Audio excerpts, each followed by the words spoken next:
दोस्तों, फ्रांस की तरफ से भारत के लिए बहुत ही बड़ी खबर निकल कर आ रही है, जो कि भारत के लिए मेड इन इंडिया के प्रोजेक्ट में बहुत मदद करने वाली है। कुछ दिनों पहले भारत के दौरे पर आई फ्रांस के रक्षा मंत्री फ्लोरेंस पार्ली ने भारत को कुछ वेपन ऑफर किए थे, जिसमें रिफेल, नेवल वेरिएंट रिफेल और सबमरीन ऑफर की थी। इसमें एक महत्वपूर्ण बात यह हुई थी कि फ्रांस सरकार भारत सरकार के साथ मिलकर भारत में जेट वायुयान के इंजन बनाने का कार्य करने पर दोनों देशों के बीच सहमति बन गई है। ये सहमति हमारे लिए एक बहुत बड़ी कामयाबी होगी, क्योंकि जो भारत मेड इन इंडिया का लक्ष्य लेकर चल रहा है उसमें एक बहुत बड़ी कामयाबी हासिल करने में मदद मिलेगी। आपको बता दें कि भारत के स्वदेशी इंजन कावेरी का प्रोजेक्ट पिछले 32 साल से चल रहा है। कावेरी इंजन प्रोजेक्ट अभी भी डेवलपमेंट प्रोसेस में चल रहा है, लेकिन अभी तक इंजन तैयार नहीं हो पाया है। मगर अब जब फ्रांस ने भारत के साथ मिलकर इंजन बनाने की सहमति दे दी है, तो एक बार इस कावेरी इंजन को भी नई ऊर्जा मिल गई है। बड़ी बात तो यह है कि यह डील किसी कंपनी के साथ ना होकर फ्रांस सरकार के साथ हुई है, जो एक महत्वपूर्ण कदम है। इससे पहले भारत ब्रिटेन, अमेरिका और रूस जैसे कई देशों की कंपनियों की तरफ देखता था और उनकी मदद लेनी चाह रहा था, लेकिन फ्रांस सरकार के साथ हुई इस डील से अब कावेरी इंजन बनाने की टेंशन खत्म हो चुकी है।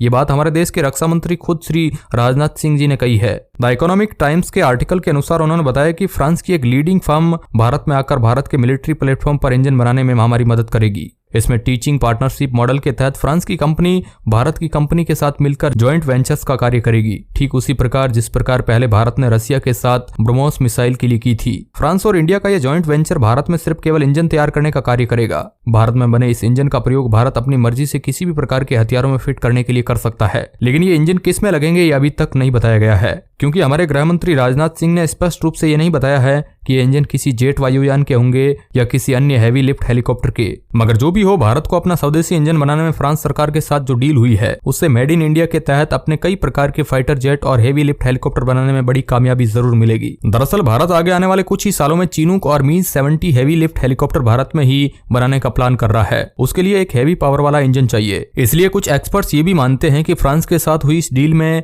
हेवी पावर वाले इंजन उन हेलीकॉप्टर्स के लिए बात हुई होगी, जिससे भारत आगे आने वाले कुछ एक सालों में भारत में बनाने का प्लान कर रहा है। खैर, जो भी हो, भारत अगले कुछ ही वर्षों में अपना स्वदेशी हेवी पावर वाला इंजन बनाने में सफल होगा। कोई भी देश जो अपने आप को मजबूत करना चाहता है तो उसके पास अपने स्वदेशी जेट विमान व अपने स्वदेशी इंजन जरूर होने चाहिए। सबसे बड़ी बात यह है कि जिस देश के पास अपने स्वदेशी इंजन है उसे कभी भी दूसरे देशों के ऊपर डिपेंड नहीं रहना पड़ेगा, नहीं तो हमेशा दूसरे देशों के ऊपर डिपेंड रहना पड़ेगा, उनकी मर्जी के अनुसार चलना पड़ेगा। और ये भी पक्का नहीं होता है कि जरूरत के समय वह देश हमारी सहायता करे या ना करे। इसलिए हमारे देश के लिए गर्व की बात है कि हम अपना स्वदेशी इंजन बनाने में कामयाब होंगे। यदि हम अपने देश को आगे आने वाले समय में एक सुपर पावर कंट्री के रूप में देखना चाहते हैं तो हमें अपने स्वदेशी इंजन का निर्माण करना ही होगा। आपकी क्या राय है जरूर कमेंट बॉक्स में जरूर बताइएगा। और भारत को अपने स्वदेशी इंजन बनाना चाहिए या दूसरे देशों से खरीद कर ही चलाना चाहिए, इस पर आप क्या राय रखते हैं वो भी हमें कमेंट के माध्यम से जरूर बताइए। धन्यवाद।